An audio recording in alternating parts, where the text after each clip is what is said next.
दिमाग खुला हुआ होना चाहिए, वो बहुत ज़्यादा ज़रूरी है। आपके पास ऐसी सिचुएशन नहीं आएँगी जो मेरे साथ आएँगी या किसी और टॉपर या किसी और बच्चे के साथ आएँगी। आपकी जो सिचुएशन होगी वो आपके लिए एकदम नई होगी। तो आपको उस हर एक नई सिचुएशन को टैकल करना सीखना है, ना कि कोई ऐसा एक एल्गोरिदम वे पे चलना है, प्रोसीजरल वे में चलना है कि ये कर लिया, ये कर लिया, ये कर लिया। लाइब्रेरी को मैंने बहुत अच्छे से यूज़ किया मतलब इस पूरे जर्नी में, कि मैं लाइब्रेरी चला जाता था। तो जो कॉलेज में हॉस्टल में जो लोग रह रहे हैं उनसे मैं अलग हो जाता था। तो वहाँ क्या चल रहा है वो मुझे पता नहीं चल रहा है, तो मैं वहाँ इन्वॉल्व भी नहीं हो रहा हूँ। तो मैं फ़ोकस्ड रहता था कि जो मुझे करना है उस वो करने में। कॉलेज से प्लेसमेंट लगी थी, जिसमें मुझे 8th ऑफ दिसंबर को जॉइनिंग थी मेरी। हुँ, लेकिन जब मैं 8th ऑफ दिसंबर को वहाँ जॉइन हुँ। किया तो मुझको एक ऐसा सडन झटका लगा कि मतलब प्राइवेट जॉब ऐसी होती है, ऐसा होता है।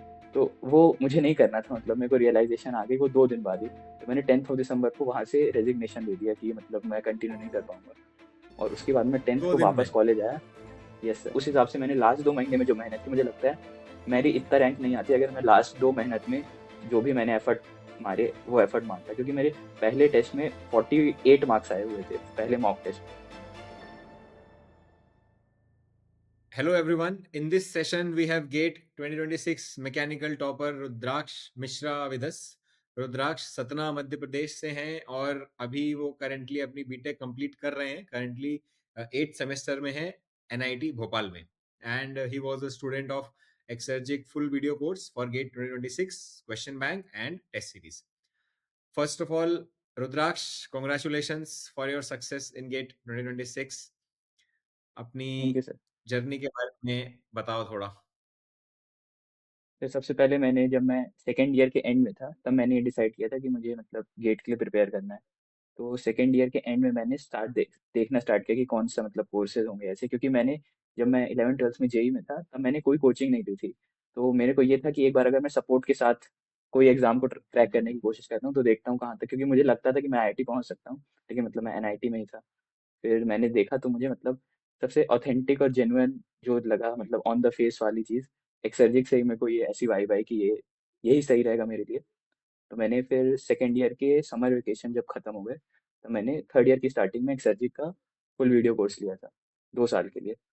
फिर मैंने उससे वीडियो कोर्स में स्टार्ट कर दी अपनी प्रिपरेशन।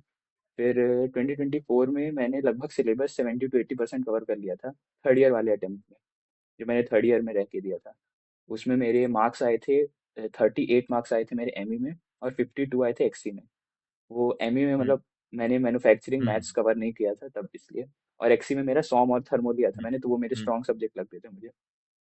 फिर मुझे उस टाइम पे रियलाइज़ हुआ कि हुँ, प्रैक्टिस अब बस मेरे लिए बहुत इंपॉर्टेंट है। तो मैंने उस टाइम पे फिर वो हुँ, एक्सर्जी का जो क्वेश्चन बैंक और टेस्ट सीरीज़ है वो परचेज़ किया। फिर उसके बाद मैंने थ्रू आउट वो ईयर हुँ, में, क्योंकि मेरी बीच में प्लेसमेंट भी लगी हुँ, थी, अगस्त के टाइम पे मेरी कॉलेज से प्लेसमेंट लगी थी, जिसमें मुझे 8th ऑफ दिसंबर को जॉइनिंग थी मेरी। हुँ, तो उस टाइम आफ्टर गेटिंग हुँ, प्लेस्ड और जॉइनिंग तक मेरी प्रिपरेशन उतनी अच्छे से नहीं हो पाई, क्योंकि ऐसा हो गया था कि मतलब आओ यू आर प्लेस्ड, तो चिल हो गया था मतलब मैं भी थोड़ा सा। तो मैंने उतने अच्छे से प्रिपरेशन नहीं की। हुँ, लेकिन जब मैं 8th ऑफ दिसंबर को वहाँ ज्वाइन हुँ। किया तो मुझको एक ऐसा सडन झटका लगा कि मतलब प्राइवेट जॉब ऐसी होती है, ऐसा होता है। तो वो मुझे नहीं करना था, मतलब मेरे को रियलाइजेशन आ गई वो 2 दिन बाद ही। तो मैंने 10th ऑफ दिसंबर को वहाँ से रेजिग्नेशन दे दिया कि मतलब मैं कंटिन्यू नहीं कर पाऊंगा। और उसके बाद मैं 10th 2 को दिन वापस में? कॉलेज आया। Yes sir. फिर मैं वापस कॉलेज आया और फिर मैंने वापस से प्रॉपर प्रिपरेशन स्टार्ट की। तब तक मैंने सिर्फ एक मॉक टेस्ट दिया हुआ था, और उसके दूसरा मॉक टेस्ट के बाद आयुषी मैम का कॉल भी आया था कि मतलब तुम्हारे मार्क्स सही आ रहे हैं, लेकिन you need to increase the number of mock test that you give. फिर मैंने हुँ। मतलब उसके बाद से मैंने कंटिन्यू दिसंबर जनवरी सिर्फ मॉक टेस्ट दिए और क्वेश्चन बैंक सॉल्व किया। सब्जेक्ट टेस्ट और सब चीज़ें मैं कंप्लीट नहीं कर पाया, लेकिन दिसंबर जनवरी तक जितना कर पाया उतना करा था। तो ये थी सर पूरी जर्नी। इसमें जो अ, तुम्हारा पार्ट रहा मेजर प्रिपरेशन का वो कॉलेज के साथ रहा और बहुत से स्टूडेंट्स ऐसे होते हैं जो इस अपॉर्चुनिटी को रियलाइज नहीं कर पाते हैं कि कितना अच्छा टाइम उनके पास है क्योंकि उनको लगता है कि बहुत मुश्किल है कॉलेज का सिलेबस प्रोजेक्ट प्लेसमेंट बहुत सारी चीजें हैं ऐसे स्टूडेंट्स को तुम क्या टिप्स देना चाहोगे कि क्या टिप्स क्या स्ट्रेटजीज वो यूज करें जिससे कि वो बहुत अच्छे से मैनेज कर पाएं कॉलेज के साथ साथ गेट की प्रिपरेशन। तो सबसे पहले तो इन 2 चीज़ों को अलग है ये ऐसा मतलब एज़्यूम ही नहीं करना चाहिए। हम एक सब्जेक्ट पढ़ रहे हैं जो कि वहाँ भी कॉलेज में भी चल रही है, और हम जो भी गेट के लिए प्रिपेयर कर रहे हैं तो वही सब्जेक्ट पढ़ रहे हैं। मैंने ऐसा किया था कि जो सब्जेक्ट्स हमारे जैसे फिफ्थ सेमेस्टर में फ्लूइड मैकेनिक्स चल रहा था, हीट ट्रांसफर चल रहा था, तो मैंने यही सब्जेक्ट पैरेलली अपने एक्सर्जिक में भी फॉलो कर रहा था। तो मैं हम्म। और ऐसा होता है, मुझे ऐसा लगता है कि कॉलेज में आपको एक ज़्यादा डीप अंडरस्टैंडिंग होती है, क्योंकि थ्योरेटिकल क्वेश्चंस होते हैं, डेरिवेशंस करनी होती हैं, तो आपको वहाँ पे एक बहुत अच्छी अंडरस्टैंडिंग मिल जाएगी, जो आपको सिर्फ क्वेश्चन सॉल्व करके या फॉर्मूला देख के वो नहीं पता चलेगी, जो गेट के लिए अपन करते हैं जनरली। अगर इन दोनों का बैलेंस लेके हम्म। चलें तो मुझे लगता है कॉलेज वाला अटेम्प्ट सबसे अच्छा अटेम्प्ट हो सकता है, रिगार्डलेस जब आप सिर्फ गेट ओरिएंटेड होकर प्रिपेयर कर रहे वेल सेड, बिल्कुल सही बात है, क्योंकि जो एक्चुअली मिसिंग पार्ट है गेट प्रिपरेशन का, कि बहुत एक्सेसिव डेरिवेशंस एक एक मतलब इस लेवल के कि वो एग्जाम में आ रहे हैं, जो कि कॉलेज सेमेस्टर में होता है, आ जाते हैं, तो वो जो पार्ट मिसिंग है वो वहां कवर हो जाता है। तो एक बहुत अच्छी चीज है, जो अगर आप सही से प्लान करके चलो, क्योंकि आपको देखना पड़ेगा कि कॉलेज में क्या चल रहा है और आपके लिए, आपको गेट के लिए क्या करना है। अगर आप बस सिंक उनको सही से कर लो, तो आई थिंक बहुत गोल्डन अपॉर्चुनिटी होती है हो। कॉलेज सर के एक साथ और बात मैं में। बोलना चाहूंगा। हम्म। जैसे इस ईयर में वो यूलर वाला क्वेश्चन आया था, यूलर इक्वेशन का, जिसमें कौन सा वैलिड 3D शेप है कि नहीं। वो सर मैंने यहाँ पे कैड कैम का हमारा इलेक्टिव होता है वो लिया था, उसमें हमें वो इक्वेशन पढ़ाई गई थी, तो उस इक्वेशन की वजह से बस मैंने वो क्वेश्चन सॉल्व कर दिया था। एग्जैक्टली। तो एक चीज जो एज सच वो देखा जाए तो गेट के एकदम स्ट्रिक्टली सिलेबस में वो चीज नहीं है, बट वो एक एक्स्ट्रा चीज है जो कि आ जाता है गेट में। जैसा मैं बताता हूँ, हर साल एक दो ऐसे क्वेश्चन आ जाते हैं यहाँ वहां से, उसके पीछे आपको ज्यादा नहीं पढ़ना है। बट हाँ, जो नॉर्मली आपकी प्रिपरेशन में अगर आप समहाउ उनको कवर कर ले रहे हो, जैसे कभी कॉलेज में या कभी कैट गैम के कोई आपने कोर्स किया है या सिलेबस पढ़ा है, उसमें एक्स्ट्रा जो सिलेबस है, तो वो हेल्प करता है। जैसे रुद्राक्ष को इस बार डेफिनेटली वो हेल्प कर रहा है वो क्वेश्चन। तो इसलिए आपको मतलब साथ में लेके चलना है, आपको पता नहीं है कब ये सब चीजें भी आपकी गेट की जर्नी में और एग्जाम में आपको हेल्प कर दें। इसमें रुद्राक्ष नोट्स मेकिंग कैसे करते थे वीडियो लेक्चर से? क्या पहले लॉन्ग नोट्स बनाते थे, सब कुछ लिखते थे, फिर उसको कंसाइज करके शॉर्ट मेल करते थे, या डायरेक्टली शॉर्ट नोट्स लिखते थे और फिर उसका रिवीजन या उसको कैसे रेफर करते थे बाद में? तो सबसे पहले तो मैंने जो मतलब फर्स्ट टाइम जब मैं वीडियो देख रहा हूँ, तो मैंने सारे डिटेल्ड में नोट्स बनाए थे, मतलब जो भी मुझे इंपॉर्टेंट पॉइंट्स लग रहे हैं, कि जो मतलब मैंने सेंटेंसेस भी लिखे हैं उसमें, शॉर्ट पॉइंट्स भी लिखे हैं, फॉर्मूला डेरिवेशन सब कुछ करने की कोशिश की है। तो मेरे दो हम्म। कॉपियां मेरे पास ऐसी थी जिसमें मेरे फुल नोट्स थे, सारे सब्जेक्ट कंपाइल करके, दो मोटी कॉपियां। हम्म। फिर उसके बाद जैसे जैसे मैं प्रैक्टिस वाले जोन में आया, मैंने आपको बताया था कि ड्यूरिंग द जब मेरी प्लेसमेंट लग गई, उस टाइम पे मैं ज़्यादा प्रिपरेशन नहीं की, लेकिन उस टाइम पे मैं हम्म। शॉर्ट नोट्स बनाना स्टार्ट कर दिया था मैंने, क्योंकि मुझे पता था कि एक टाइम आएगा जब मुझे रिवाइज करना पड़ेगा। तो मैंने फिर पतली हम्म। सी नोटबुक ली, फिर जो जो फॉर्मूलेज और कंसेप्ट जो मुझे लग रहे हैं कि इंपॉर्टेंट है, वो मैंने लिखता गया। साथ ही साथ मैं टीएसपी दे रहा था उसी टाइम पे, तो टीएसपी देते हम्म। समय मैं जो चीज़ भूल रहा था वो ज़रूर मैं लिख लेता था, कि मतलब मुझे ये याद नहीं आया, ये फॉर्मूला लिख लूँ, या मेरे को ये कंसेप्ट नहीं आता है तो मैं ये फॉर्मूला लिख लेता हूँ। तो वो पूरे तरीके से वो मेरे शॉर्ट नोट्स नहीं थे, उसमें सब कुछ नहीं था, लेकिन उसमें वो सब चीज़ें थी जो मैं बार-बार भूल जा रहा हूँ, ऐसे-ऐसे। तो ऐसे थ्रू आउट द जैसे मैं वो दे रहा था, जब मैं फाइनल मॉक टेस्ट दे रहा था, तो मैंने एक मॉक टेस्ट के लिए भी उस शॉर्ट नोट्स के पीछे से स्टार्ट कर दिया था, कि हर एक मॉक टेस्ट का एनालिसिस लिखता था। 2 पार्ट में डिवाइड करता था, एक में इनकरेक्ट क्वेश्चंस कौन से हुए और एक में स्किप्ड क्वेश्चन कौन से हुए। इनकरेक्ट क्यों हम्म। इनकरेक्ट हुए, कैलकुलेशन मिस्टेक हो गई, या मैंने कुछ हम्म। गलत कंसेप्ट लगा दिया, या मेरे को कुछ समझ नहीं आया, हम्म। मैंने मतलब एक गेस लिया। और जो स्किप हुए कि हम्म। क्यों स्किप हुए, मेरे को आता नहीं है या मेरा सिलेबस कंप्लीट नहीं है, जो भी। तो ऐसे करके मैं बस टॉपिक रिवाइज करता गया, तो धीरे धीरे सिलेबस कवरेज, ऐसे कई सब्जेक्ट्स हैं, जैसे मेट्रोलॉजी एक सब्जेक्ट है, वो मैंने सब्जेक्ट इतना ध्यान से नहीं पढ़ा था, मतलब वीडियो कोर्स से। लेकिन हम्म। जब मैं टेस्ट सीरीज देता गया ना, तो मैं छोटे मोटे कंसेप्ट की, ये टॉलरेंस क्या, अलाउंस कैसे निकालते हैं, मिनिमम अलाउंस, मैक्सिमम इंटरफेरेंस, ये सारी चीजें मेरे को धीरे धीरे प्रैक्टिस करते करते अपने आप आ गई, कि ये सब्जेक्ट मेरा कवर हो गया थ्रू टेस्ट सीरीज। तो ऐसा भी एक हम्म। कुछ छोटे हम्म। मोटे टॉपिक्स कवर हो गए। हम्म। तो क्वेश्चन के थ्रू एक्चुअली काफी अच्छे से आपको आइडिया लग पाता है एप्लीकेशन का, स्पेशली कि किस टाइप से ये ऐसे मतलब किस टाइप के क्वेश्चंस इससे आने वाले हैं, इससे आ सकते हैं, तो ऑटोमेटिकली आपका ध्यान कॉन्सेप्ट्स पे रहता ही है। तो रिवीजन के लिए जैसे आप जो नोट्स बनाए, रिवीजन के लिए क्या उनको रेफर करते थे डेली बेसिस पे, रेगुलर बेसिस पे, या क्वेश्चंस ही सॉल्व करते रहते थे? क्या स्ट्रेटजी थी रिवीजन की? तो मतलब लास्ट 2 मंथ्स में मैंने इतना रिवीजन नहीं किया, मतलब मैंने नोट से कोई रिवीजन नहीं किया। मैंने सिर्फ मतलब टेस्ट सीरीज दे रहा था, क्वेश्चन दे रहा था, या क्वेश्चन बैंक लगा रहा था, जो भी मतलब सारी चीजें मैं क्वेश्चंस के थ्रू ही कर रहा था। मैंने नोट्स दोबारा नहीं खोले। दोबारा मैं तभी खोलता था जब मुझे कोई क्वेश्चन में डाउट आ रहा है, या मुझे कोई क्वेश्चन समझ में नहीं आ रहा है, क्योंकि जो क्वेश्चन बैंक के क्वेश्चन थे वो एक थोड़ा हायर साइड पे थे, मैंने देखे कि सारे क्वेश्चन। तो मेरे को ये रियलाइज हो गया हम्म। कि इनको करने में आपका मतलब ऐसा होता है कि एक बेसिक फॉर्मूला आपको डीपली रिवाइज हो जाएगा अगर आप एक डीप कंसेप्ट का क्वेश्चन लगा रहे हो उसी टॉपिक में। तो वो चीज़ मेरे को लगता है हेल्प, क्योंकि आप आसान आसान क्वेश्चन लगा लोगे तो आपका कंसेप्ट दिमाग में बैठता नहीं है। लेकिन अगर आप एक दो हुँ, तीन डिटेल्ड क्वेश्चंस लगा लोगे तो आसानी से वो आपको एक्लामेटाइज हो जाओगे आप उस फॉर्मूले से या उस कंसेप्ट से। हुँ, ऐसा रिवीजन हुँ, था मतलब। बिल्कुल, सही बात है। अच्छा, जैसे तुमने बताया कि थर्ड ईयर में तुमने अटेम्प्ट किया था, सिलेबस उस टाइम पे कंप्लीटेड नहीं था पूरा, तो ऑब्वियसली वो एक परफेक्ट अटेम्प्ट नहीं बोल सकते हैं तुम्हारे एंड से भी। बट ऐसा होता है ना, बहुत से ऐसे स्टूडेंट्स हैं आज के डेट में जो थर्ड ईयर में दे रहे हैं गेट, सिलेबस कंप्लीट नहीं है बट फिर भी दे रहे हैं, जो कि अच्छी चीज़ है। उनको एक आइडिया लग रहा है कि कैसा एग्जाम है, कैसे क्वेश्चंस हैं। तो तुमने भी सिमिलर टाइप का एक अटेम्प्ट थर्ड ईयर में लिया, तो उससे तुमने क्या सीखा? तुम्हें क्या समझ में आया कि यार क्या मैं इम्प्रूव करता हूँ इस बार अपने अटेम्प्ट में? तो बेसिकली मैंने बहुत ज़्यादा मतलब जो कोर बेसिक सब्जेक्ट होते हैं ना हमारे, जैसे सॉम, थर्मोडायनेमिक्स, फ्लूइड मैकेनिक्स और ये, इसमें मैंने बहुत ज़्यादा फोकस कर लिया था। मतलब कि मैं ऐसे सब्जेक्ट्स पे बिल्कुल हम्म, ध्यान नहीं दिया था जैसे मैन्युफैक्चरिंग हो गई, मैथमेटिक्स हो गई, जिसमें वेटेज ज़्यादा है लेकिन वो इतने कंसेप्चुअल नहीं है या इतना मतलब लोग बच्चों को इंटरेस्ट नहीं आता उसमें। तो मेरी ये एक बहुत बड़ी गलती हो गई थी कि मैंने इस पे ध्यान नहीं दिया। और प्लस मेरे को ऐसा लगता है कि उस टाइम पे प्रैक्टिस मेरी बिल्कुल भी नहीं थी। मैंने सिर्फ उस पॉइंट ऑफ टाइम तक वीडियो लेक्चर्स देखे हुए थे और जो सॉल्व एग्जाम्पल थे वो बस करे हुए थे।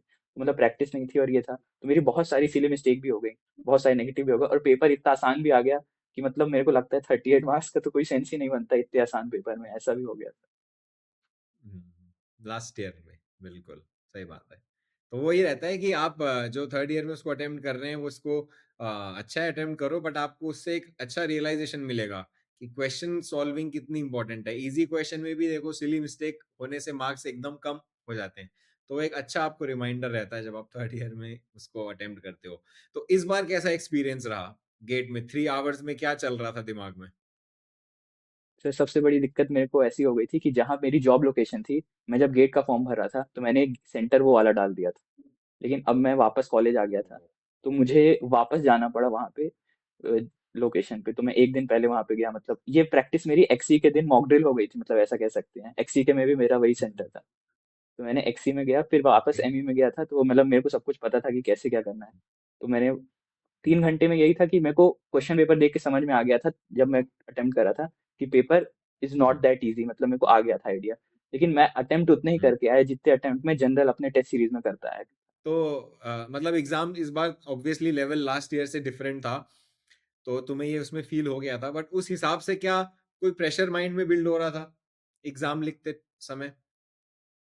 मुझे लगता है सर इतना मतलब आप आदमी जोन इन हो जाता है ना कि उस समय फिर ये नहीं सोचता बाहर निकल के ऐसे थर्ड पर्सन पर्सपेक्टिव से कि प्रेशर है क्या नहीं है। बस एक क्वेश्चन आ रहा है उसको करना है, नेक्स्ट क्वेश्चन आ रहा है उसको करना है, इसी जोन में था।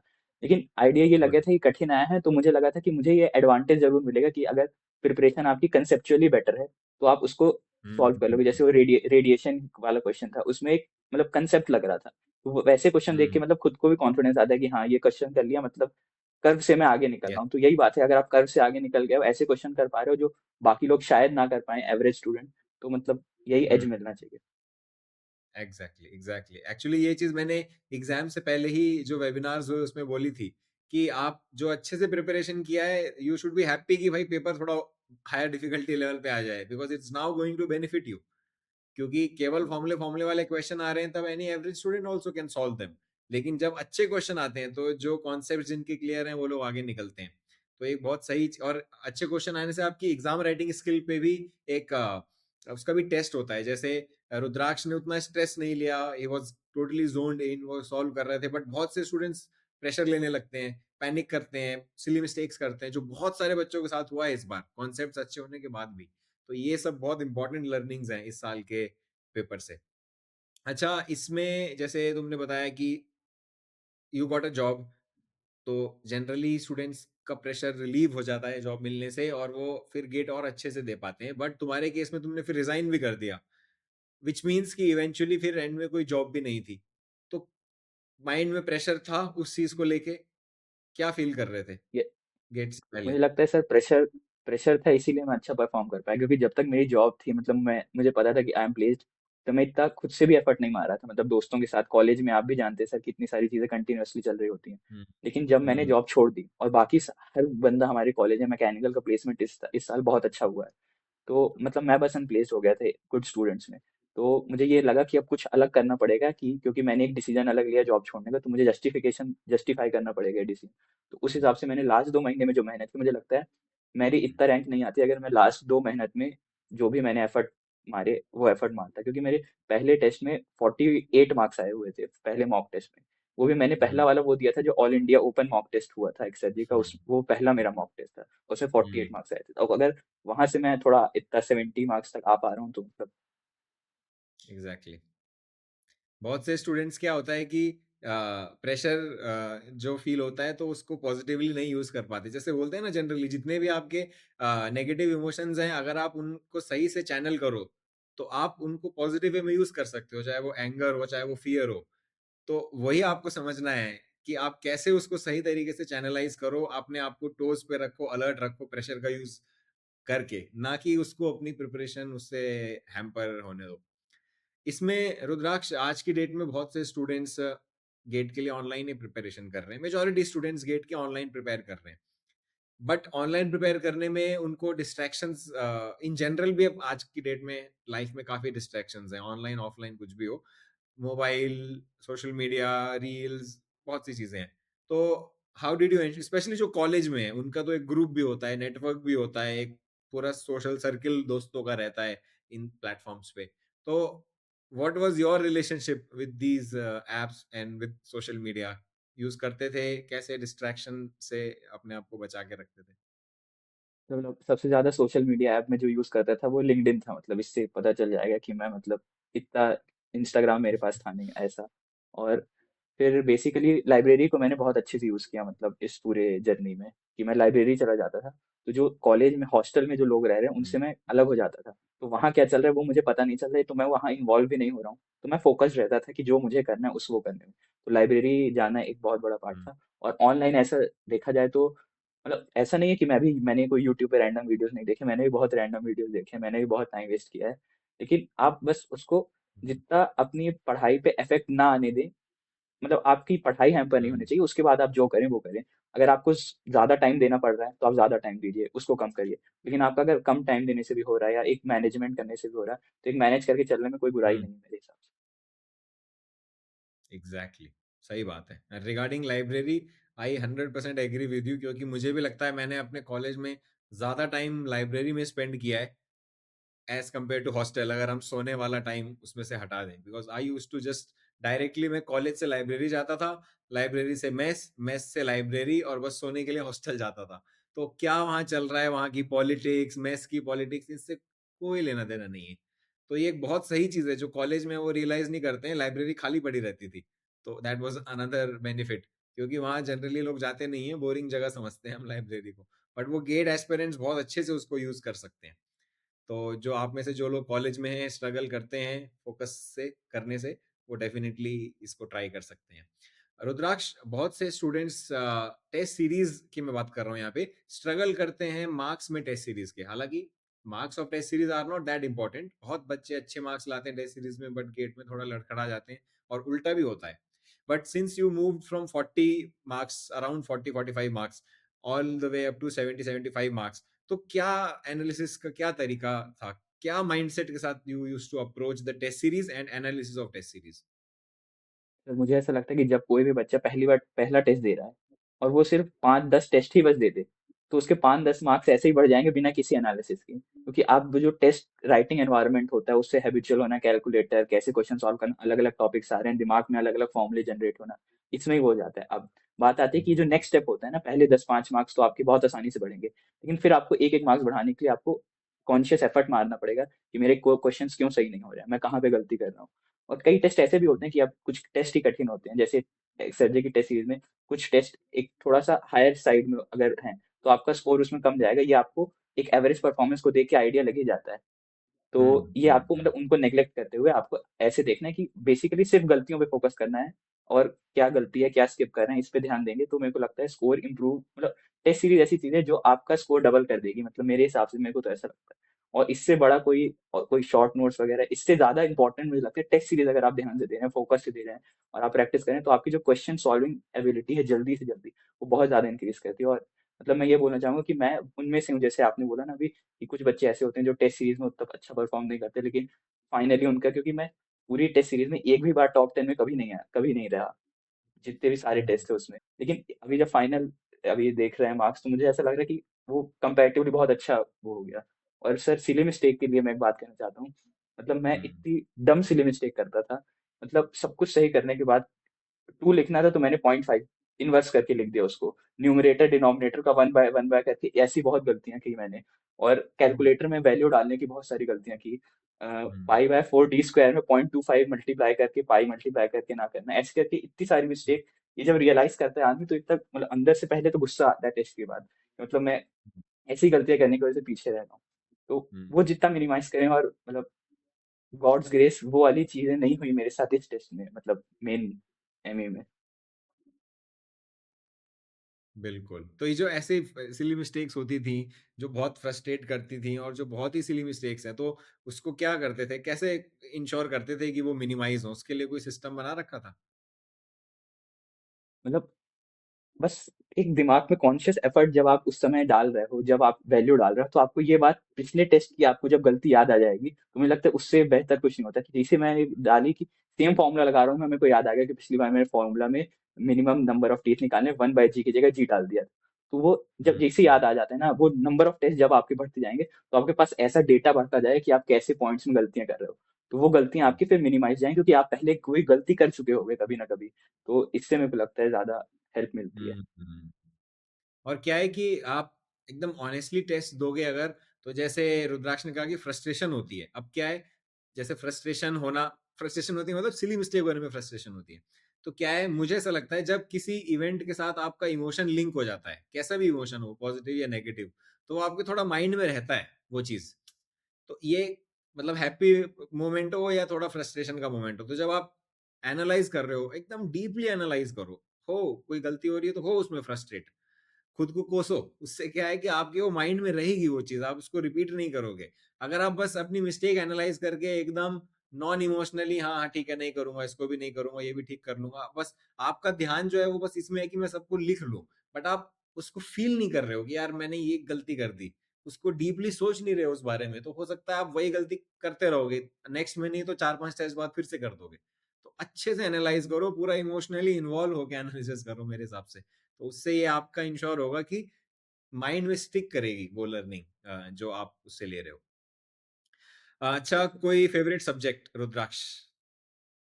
सर मतलब मेरे को पसंद फ्लूइड मैकेनिक्स है, लेकिन मेरे को ऐसा लगता है कि ज्यादा आसान और अच्छे से आता मुझे स्ट्रेंथ ऑफ मटेरियल्स, मतलब तो दोनों को मैं बराबर रखूंगा। अच्छा, तो ऐसा क्यों है ये भी बताओ, और फिर स्टूडेंट्स को क्या टिप्स दोगे जिससे उनका भी ये फेवरेट बन जाए, या जिससे वो भी इन सब्जेक्ट्स में अच्छे मार्क्स ला पाए, अच्छे से सॉल्व कर पाए तो क्वेश्चंस। मतलब मुझे ऐसा लगता है फ्लूइड मैकेनिक्स से अच्छा सब्जेक्ट कोई सब्जेक्ट है ही नहीं पूरे मैकेनिकल इंजीनियरिंग। मतलब अगर फ्लूइड हटा देंगे तो मैकेनिकल इंजीनियरिंग में वो खत्म ही हो जाएगा, ऐसा लगता है मुझे पर्सनली। इतना मतलब इतनी डायनेमिक चीज है वो कि आपको समझने में ये, मुझे ऐसा लगता है गेट में जो अपन पढ़ रहे हो तो बहुत बेसिक फ्लूइड डायनेमिक्स है। मतलब मैंने हम्म, थोड़ा आगे लेवल की भी फ्लूइड फ्लूइड पढ़ी, उसमें देखा। तो वो मेरे को ऐसा लगा कि ये इतनी डायनेमिक चीज है, इतनी चीजें चेंज हो रही, नॉन इंट्यूटिव है, मैं ऐसा बोलूंगा। स्ट्रेंथ ऑफ मटेरियल आपको बहुत इंट्यूशन, आपका जो मैकेनिक्स का इंट्यूशन है वो वहाँ पे बहुत ज्यादा यूज हो जाता है। लेकिन फ्लूइड मैकेनिक्स में हम्म, कोई इंट्यूशन नहीं लग रहा है कि वेलोसिटी बढ़ रही है तो प्रेशर कम हो रहा है। ये कोई इंट्यूशन नहीं बता सकता, ये आपको एक करेक्ट। इक्वेशन ही बताती है बस। तो ये मुझे लगता है फ्लूइड मैकेनिक्स में जो वो मजा आता है वो फ्लूइड मैकेनिक्स से क्वेश्चन करने में ही आता है। और स्ट्रेंथ ऑफ मटेरियल्स मेरे को लगता है जनरली लोग, ज्यादातर लोगों का स्ट्रेंथ ऑफ मटेरियल स्ट्रॉन्ग ही होता है। जिन लोगों का हम्म, मैकेनिक्स अच्छा होता है वो स्ट्रेंथ ऑफ मटेरियल्स अच्छा कर ही लेते हैं। तो हम्म, उसमें तो मेरे को नहीं लगता ज्यादा दिक्कत आएगी। Okay, understood. In the end हमने बहुत सी चीजें डिस्कस कर ली, but other than these tips, other than these strategies, क्या ऐसी क्वालिटीज हैं जो एक गेट एस्पिरेंट में होनी चाहिए for long term success in GATE? मतलब सर मुझे ऐसा लगता है कि ऐसा बोलते हैं ना अपन, जैसे दिमाग खुला हुआ होना चाहिए, वो बहुत ज्यादा जरूरी है। आपके पास ऐसी सिचुएशन नहीं आएंगी जो मेरे साथ आएंगी या किसी और टॉपर या किसी और बच्चे के साथ आएंगी। आपकी जो सिचुएशन होगी वो आपके लिए एकदम नई होगी। तो आपको उस हर एक नई सिचुएशन को टैकल करना सीखना है, ना कि कोई ऐसा एक एल्गोरिदम वे पे चलना है, प्रोसीजरल वे में चलना है कि ये कर लिया ये कर लिया ये कर लिया। आप अपने लिए एक नए इंसान हो, क्या पता आपको कोई सब्जेक्ट अच्छा हो, क्या पता आप किसी चीज में अच्छे हो। जो लोग आईटी जे की प्रिपरेशन करते हैं न्यूमेरिकल सॉल्विंग में अच्छे होते हैं, जैसे मुझे उसके लिए ज्यादा मेहनत नहीं करनी पड़ी न्यूमेरिकल सॉल्विंग। इन कई लोग को मैंने ऐसा देखा कि मैथमेटिक्स में या न्यूमेरिकल सॉल्विंग में उनको बहुत दिक्कत आती है। तो सबकी हम्म। जर्नी अलग होती है, बस आपको ये रियलाइज करना है कि आपकी जर्नी अलग है और आपको उस जर्नी में जो दिक्कत आपको आ रही है उसको कैसे टैकल करना है, ये आपको फिगर आउट करना है, ना कि अगल बगल दूसरों का देखना। एब्सोल्युटली, आपको एक दिमाग खुला रख के अपनी यूनिक सिचुएशन एनालाइज करनी है। एकदम बहुत सही पॉइंट बोला रुद्राक्ष ने। जैसे हम ये इंटरेक्शन भी कर रहे हैं, तो ऐसा नहीं कि आप कोई भी इंटरेक्शन सुने और रुद्राक्ष नहीं है कि अब मैं भी यही करूंगा, या इस नीरज नहीं है कि अब मैं भी वही करूंगा। आप अपनी यूनिक सिचुएशन को एनालाइज करें और देखें उसमें वो फिट हो रहा है कि नहीं हो रहा है। That's why self awareness is so much important. आपको अपनी अवेयरनेस, अपनी स्ट्रेंथ, अपनी वीकनेसेस ये पता होनी चाहिए। तो ये बहुत सही चीज है। You must know yourself before you expect success in competitive exam like GATE. Okay Rudraksh, काफी सही लगा तुमसे बात करके, एंड बहुत सारे इंटरेस्टिंग और बहुत यूजफुल टिप्स तुमने शेयर किए हैं स्टूडेंट्स के साथ। आई एम श्योर जो स्टूडेंट्स गेट के लिए प्रिपेयर कर रहे हैं, स्पेशली जो कॉलेज में है, they will learn and inspire, get inspired a lot from Rudraksh. So all the best for your future journey, Rudraksh, and I wish you all the best. Thank you sir.